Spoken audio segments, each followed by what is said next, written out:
I'm Jo Robinson, and I lead the Youth Suicide Prevention Research Group here at Orygen. We've got quite an extensive programme of work that is conducted across all of the different settings where young people exist. So a lot of work going on in clinical settings, in school and other educational settings, and also in the online and social media environments. So I might just talk a little bit about some of the big projects or the big programmes of work that we've got going on. So one of our big programs of work is being conducted in high school settings.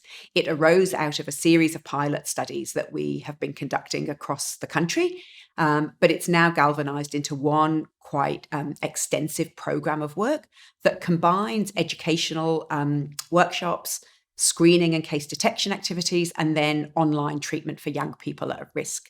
So just to give you a little bit more detail, what we're doing is offering educational workshops to around 4,000 school students across the north and west of Melbourne, where we're providing education. We've partnered with Lifeline and Living Works Australia.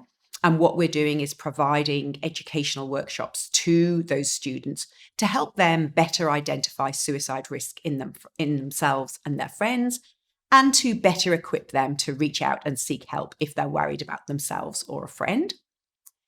In evaluating those workshops, we're also conducting some case detection activities. So what that means is we're really then doing some screening work to better identify young people who might already be vulnerable or at risk of suicide, because we know often young people don't reach out and seek help proactively. And we're then able to link those young people into services, whether that's the school counsellor or our local headspace service or what have you. The program's also caught the attention of the New South Wales state government, who have funded a similar program across New South Wales that will be starting next year. We've also got an extensive piece of work going on in emergency departments. Now, unfortunately, EDs are often a first port of call for young people when they do present with suicide risk or when they are experiencing a suicidal crisis. They're not necessarily an ideal setting for receiving care, but they are probably an important one to provide care in, because people often present there. So what we're doing in EDs is we're providing some training, so we're better equipping emergency department staff to respond when young people do present with self-harm or suicide risk. But we've also established the first state-based self-harm monitoring system or surveillance system here in Australia. Now, this system's based on international best practice and based on a similar program that operates across the United Kingdom. And here what we're doing is collecting data on all presentations for self-harm to EDs in a number of hospitals across Victoria. And what we're then doing is having a look at who's presenting, what their characteristics are, so what type of difficulties they're presenting with, when they present, and what sort of treatment they get, and then what the outcomes are for those young people. And we're linking all that data together with the view to being able to provide really robust data and epidemiological data on what's happening when it comes to self-harm presentations to ED across the country. But we'll also be in a position to feed those data into a brand new national self-harm monitoring system that's currently being auspiced by AIHW, so the Australian Institute of Health and Welfare. So that's quite a novel system. And we're also now partnering up with other jurisdictions and also other countries across the Asia-Pacific region to really get a much better approach to monitoring self-harm presentations around the region. The other main program of work we've got going on at the moment is really around social media and the online environment. And this is probably one of our most novel or innovative work streams. So this work came about because young people were telling us that the online or social media environment provided quite an important platform for them to communicate about suicide with their friends.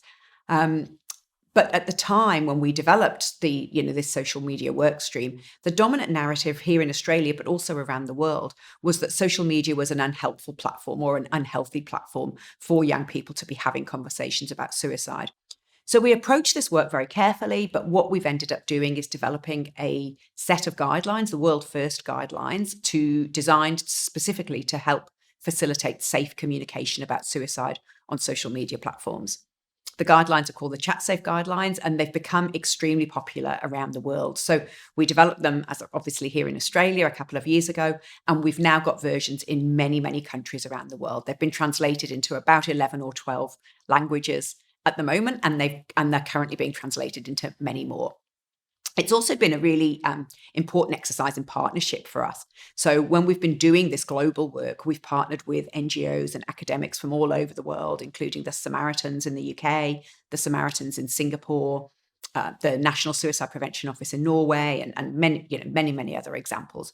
But the other key partner in this have been Facebook and Instagram, and they've been a really big supporter of their work and provided us with some resource to help globalize the guidelines.